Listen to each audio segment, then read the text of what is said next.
Gold trusted gold buyers మీరు తాకట్టు పెట్టిన బంగారాన్ని విడిపించి ఈ రోజు ఉన్న మార్కెట్ ధరకు కొనబడను. అంటే మీరు ముందుగా ఏంటంటే మినిమం గ్యారంటీ హీరో నరేష్ ఒక బ్రాండ్ ఉంది సార్. అంటే అన్ని రకాల చిత్రాలు చేయడానికి చాలామంది హీరో ఉన్నారు. కామెడీ సినిమాలు చేయటంలో నరేష్ గారు ది బెస్ట్. అంటే ఆయన సినిమాకి వెళ్తే కాసేపు నవ్వుకోవచ్చు, ఒక భరోసా ఉంటుంది ఆడియన్స్కి. సో మినిమం గ్యారంటీ హీరో అని ప్రొడ్యూసర్స్ కూడా ఉంటుంది. సో ఆ జానర్ నుంచి సడన్గా తప్పుకునేసరికి చాలామంది మిస్ అవుతున్నారు మిమ్మల్ని. లేదండి, అంటే అదే చెప్తున్నాను కదండి. ఇప్పుడు 2015 నుంచి 19 వరకు నేను చాలా కామెడీ సినిమాలే చేస్తాను, సీరియస్ సినిమాలు ఏం చేయలేదు అప్పుడు.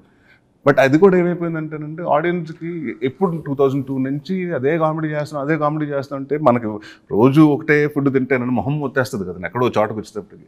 అలాగే కొంచెం వెరైటీ అనుకున్నారండి. సో నా వాంటెడ్ టు నాంది తర్వాత కొంచెం డిఫరెంట్ సినిమాలు చూస్ చేసుకుంటూ జరిగిందండి. బట్ నెక్స్ట్ అగైన్ అండి, ఇప్పుడు ఈ సినిమా తర్వాత 12 రైల్వే కాలనీ తర్వాత ఆల్కహాల్ ఉందండి. ఆల్కహాల్ తర్వాత ఇమీడియట్గా 2 సినిమాలు కామెడీ సినిమానండి. ఎందుకంటే ప్రతి 10 yearsకి కామెడీ కూడా మారిపోతుందండి. ఇప్పుడు నేను కితకితల సినిమా ఇప్పుడు చేస్తే ఇప్పుడు నన్ను యాక్సెప్ట్ చేయరండి, ఎందుకంటే బాడీ షేమింగ్ అంటారు. లేకపోతే ఇప్పుడు శివశాస్త్రి ఇప్పుడు చేస్తే చాలా గొడవలు అయిపోతాయండి అంటే క్యాస్ట్ బేసిస్లో. కానీ సో ఇవన్నీ ఐ థింక్ నా ఎక్కువ ఏమైపోయిందంటే మోర్ కొంచెం దేని గురించి మాక్ చేయకూడదు, ఎవరి గురించి దాన్ని ఏమంటారండి బాడీ షేమింగ్ చేయకూడదు, ఇలా రకరకాలు కామెడీస్కి వచ్చేటప్పటికి రూల్స్ వచ్చేసినాయండి. సో అవన్నీ దాటుకుని ఆర్గానిక్గా కామెడీ అంటే ఇప్పుడు మనం మీమ్స్ మీద కామెడీ చేస్తున్నారండి, లేకపోతే స్పూఫ్ మీద సినిమాలు చేస్తున్నారు అని నేను అన్నీ చేశానండి. Now we're expecting organic comedy. అంటే ఆడియన్స్ కూడా ఇప్పుడు ఎలా ఉందంటే కథలు మన ఇద్దరు మాట్లాడుకుంటే మన మాటల నుంచి కామెడీ రావాలి. కానీ ఇప్పుడు నేను కౌంటర్ వేసి మీరు కౌంటర్ వేసి లేకపోతే ప్రాస్ డైలాగులు ఎన్ని పోయినాయి అంటే ఇప్పుడు ఆడియన్స్కి ఏంటంటే they want very organic comedy. మన ఇద్దరు మాట్లాడుకున్నప్పుడు వచ్చి కామెడీ కావాలనుకుంటున్నారండి. సో అలాంటి కథ కోసం వెయిట్ చేశానండి. సో 2 మంచి కథలు దొరికింది. సో మళ్ళీ నెక్స్ట్ ఇయర్ నుంచి మీరు మళ్ళీ పాత నరేషన్ చూస్తారు. అంటే ఇప్పుడు యాక్చువల్గా ఏంటంటే ఇప్పుడు ఉన్న బాక్స్ ఆఫీస్ కొత్త మంత్రం అంటే ఎంటర్టైన్మెంట్ లేదంటే ఎక్స్పీరియన్స్. తీస్తేనేమో KGF లాంటి సినిమా, పుష్ప అలాంటి సినిమా తీయాలి, లేదా ఫుల్గా నవ్విచ్చేసేయాలి. సో మీరు ఎంటర్టైన్మెంట్ జోన్లో ఉన్నారు.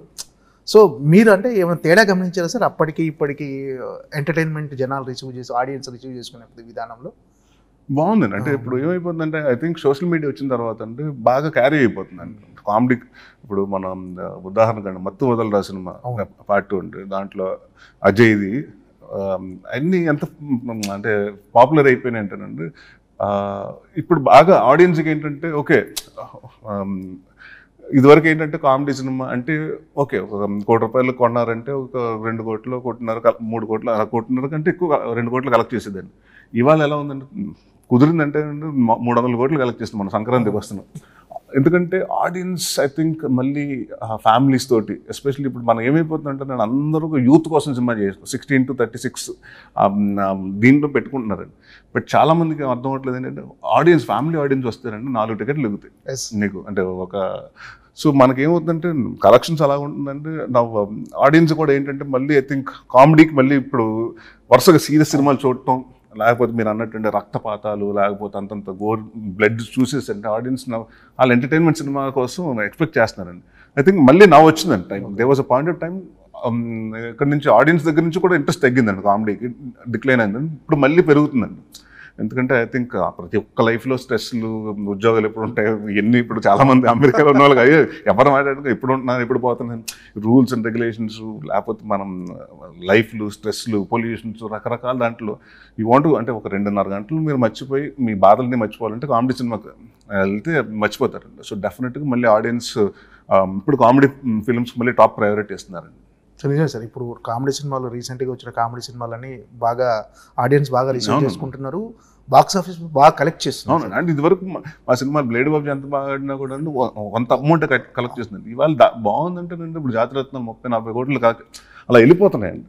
సో కలెక్షన్స్ అగైన్ అంటే ఇప్పుడు ఐ థింక్ కామెడీ సినిమా చేస్తేనండి మంచి మంచి కలెక్షన్స్ వస్తాయండి. డెఫినెట్ నచ్చి ఆడియన్స్ ఇప్పుడు ఫిల్మ్ అండి, small film like Little Hearts కదండి, Little Hearts I enjoyed film అండి, నాకు బాగా నచ్చింది, అది బాగా కలెక్ట్ చేస్తుంది. ఆడియన్స్కి లైక్ యాక్సెప్ట్ చేయడానికి రెడీగా ఉన్నారండి. అంటే ఎస్పెషల్లీ కామెడీ సినిమాకి దే క్రేవింగ్ ఫర్ ఆడియన్స్ అంటే audience waiting for comedy films అండి. ఓవర్సీస్ ఆడియన్స్ కూడా బాగా వెయిట్ చేస్తుంటారు సార్. అవునండి, మనం అనుకుంటాం కానీ ఎన్ఆర్ఐస్ వాళ్ళకి ఏంటి అమెరికాలో బతుకుతున్నారు, అక్కడ బతుకుతున్నారు, ఆస్ట్రేలియా బతుకుతున్నారు, వాళ్ళకు ఉండే టెన్షన్స్ వాళ్ళకు ఉంటాయండి. సో ఎవ్రీవన్ అండి. సో ఓవర్సీస్లో కూడా బాగా కలెక్ట్ చేస్తున్నాను. మన ఈ మధ్య రీసెంట్ సినిమాలు చూస్తుంటే కూడా అంటే బాగా సామజోరగంలో చూశాను కలెక్షన్.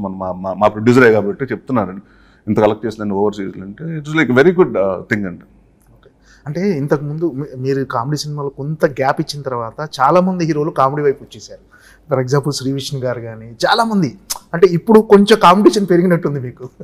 మంచిదే కదండి, ఎప్పుడు కాంపిటీషన్ ఉండాలండి. అంటే ఐ థింక్ ఎప్పుడు ఉండేది సార్. అప్పుడు కూడా నేను సినిమాలు చేసినప్పుడు కూడా చాలా మంది హారర్ కామెడీలని అందరూ ట్రై చేశారు, సుధీర్ బాబు వీళ్ళందరూ. సో ఐ థింక్ అసలు ఎవ్రీ యాక్టర్ కూడా ఏమవుతుందంటేనంటే కామెడీ అన్నది కూడా ట్రై చేయాలండి. ఇప్పుడు కమల్ హాసన్ గారు 2 సినిమాలు చేసిన, తనాలి సినిమా చేశారంటే, చిరంజీవి గారు సినిమా అంటే ఆయన కూడా కామెడీ బాగా చేస్తారు. సో ఐ థింక్ ఒక పాయింట్ ఆఫ్ టైంలో వేరే ఆడియన్స్ అంటే ఓకే బోర్ కొట్టి, ఇప్పుడు నేను ఏమన్నాను కామెడీ బోర్ కొట్టింది నాకు అంతకు సీరియస్గా వచ్చారన్నారు కదా, అలాగే వాళ్ళందరికీ సీరియస్ బోర్ కొట్టి కామెడీకి రావచ్చింది.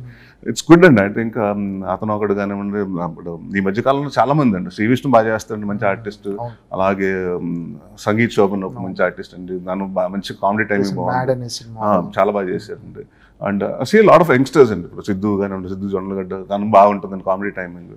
Lot of youngsters coming. So I think at least కొంచెం కామెడీకి వెయిట్ పెరుగుతుంది అనేటప్పటికి నాకు గర్వంగా ఉందండి. ఇప్పుడు మీరు కూడా ఇప్పుడు రైటర్స్ అంతా ఇప్పుడు మళ్ళీ మీ గురించి కథలు తయారు చేసుకోవచ్చు, కామెడీ కథలు.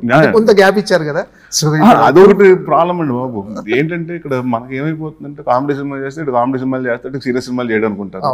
మొన్న ఎవరో అతను ఎక్కడ కలిసి సార్ యాక్చువల్లీ మీకు కామెడీ కథ అనుకున్నాను సార్, చెప్దాం అనుకున్నాను, చెప్పలేదు సార్ అన్నాడు. ఎందుకండి అన్న, ఫ్రెండ్ చెప్పాడు సార్ ఈ మధ్య ఆయన ఓన్లీ సీరియస్ సినిమాలు చేస్తున్నారు, కామెడీ కథలు వెంటలేదన్న. ముందు మీ ఫ్రెండ్కి చెప్పండి, ఆ స్ప్రెడ్ చేయటం ఆపమనండి. వెంటలేదని కాదండి, ఇప్పుడు మారిందండి. ఇప్పుడు కామెడీ కూడా రెగ్యులర్ కామెడీస్ అయితే చేయట్లేదండి, కొంచెం కొత్త జనరా కొత్త కాంటెంట్ ఉంటే డెఫినెట్గా చేస్తాను. సో అదొకటి పెద్దది అయిపోయింది. ఇది చేస్తే మళ్ళీ చేయట్లేదు అనుకుంటున్నారండి. సో నేను ఎప్పుడు కామెడీ వదిలేస్తాను నేను చెప్పనండి, ఎందుకంటే దట్స్ మై స్ట్రెంగ్త్ అండి. వాట్ ఇవాళ 2 సినిమాలు చేసిన అల్లరి అన్నది నాకు నా ఇంటి పేరు అయింది. So comedy is my strength అండి. డెఫినెట్గా I would always do comedy అండి.